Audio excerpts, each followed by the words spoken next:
and welcome to Mermaid Tears. Today we are going to do part 3 of the Sea Glass Color Talk, and I'm just going to tell you a little bit about the history of each color of sea glass. So I hope you enjoy the final lesson on your sea glass color and why it's important and how to sort it and how it falls in the scale of rarity.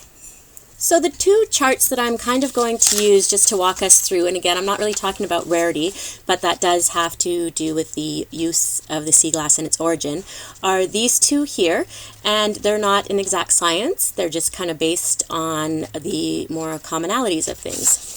So for sure your two most common colors are your whites and your clear, and of course your browns, and Kelly green is also quite often added into the category.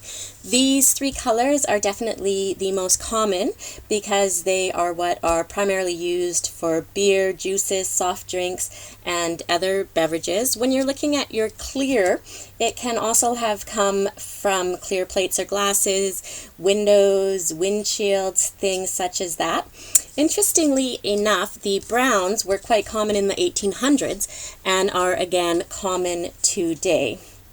When you are looking at the clear glass or trying to age your white glass, kind of a general common rule is that if it has little bubbles or extreme weathering wear, then it might be a hand-blown glass that actually goes back to molds as old as the 1900s, and if it's angular or kind of square, then it's probably from a windshield glass. I probably should have brought some of those up to show you. I do apologize for that. I will try and put a picture in my comments. The next set of colors that I am going to show you are the less common colors, or what some people consider the uncommon colors, depending on which chart you are using. And they are anywhere from the 1960s soda bottles to the late 19th century or 20th century, and were used for things such as medicine bottles, ink bottles, or fruit jars. If you have a fairly weathered piece of the amber, there is a good chance actually that it came from an old Clorox bleach bottle, which is kind of interesting. And any of the yellowish kind of shards probably came from the old medicine bottles, and they were probably broken down during the Depression era. From the 1920s, 30s, and 40s. And the softer green colors are primarily from the mid-1900s actually, and were used with your Coca-Cola, Dr. Pepper, and RC Cola, as well as, of course, beer bottles and baking soda bottles and the likes. We've now moved into the very uncommon, or what some people call the rare colors. So these are the colors that are now getting harder to find because they are less available and they are not as widely used as they used to be used. The purple and lavenders are actually what probably started as a clear glass, and after exposure to the sun and because of the magnesium in them that was used to decolorize the iron, they became this purple and were primarily in the First World War era, and over time it started to turn into the darker purple. The cobalt blue was actually invented in 1914 by a gentleman named George Bunting, and it was first used in Philips Milk of Magnesium and Vicks Vapor Rubs, and they have both switched to plastic containers and therefore are no longer used today. And a lot of the other colors were used for poison or artwork and various bromo seltzers containers and mason jars, and are definitely a 19th century glass. The opaque white, which I didn't talk about, that is your solid white glass, was used quite often for milk bottles in the past. And these, of course, are your extremely rare colors, depending again on which chart you use. I like the term extremely rare just because it makes them feel a little bit more valuable to me. They are quite often from the Great Depression era, especially the gray. And the older bottles are often 18th century gin or beer or wine bottles.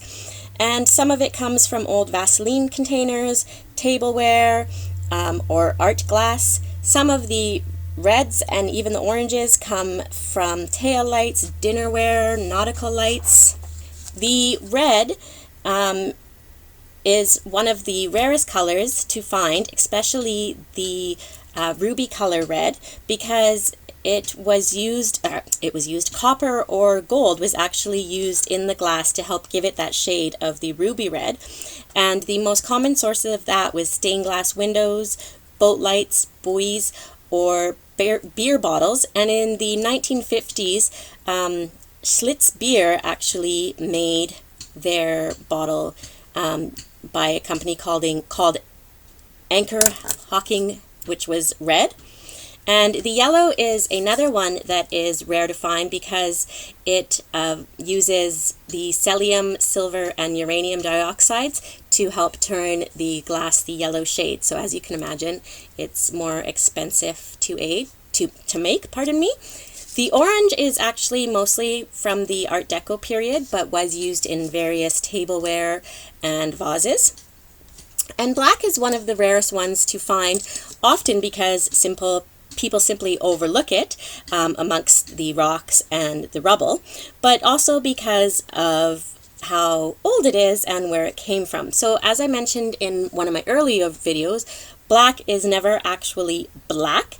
It always comes originally from a dark olive green or a brown, and you will see that when you hold it up to the light. I've also found that with some of the deeper purples and the red, they often look black, and when I hold them up to the light, they turn black as well. And this has to do with all of the chemicals in it, including the iron slag, which was used in the glass making process to darken and fortify the bottles. So that was a very quick rundown, and I hope not too confusing of a rundown. I tried to use my notes and also go as much from what I can remember from all of my reading with the sea glass, but that doesn't always make it the easiest to explain. So certainly if you have any questions, comments, or concerns, please leave them in the video or feel free to contact me directly. And I hope that you will take time to go visit my website, www.mermaidtears.ca, and have yourself an absolutely fabulous day.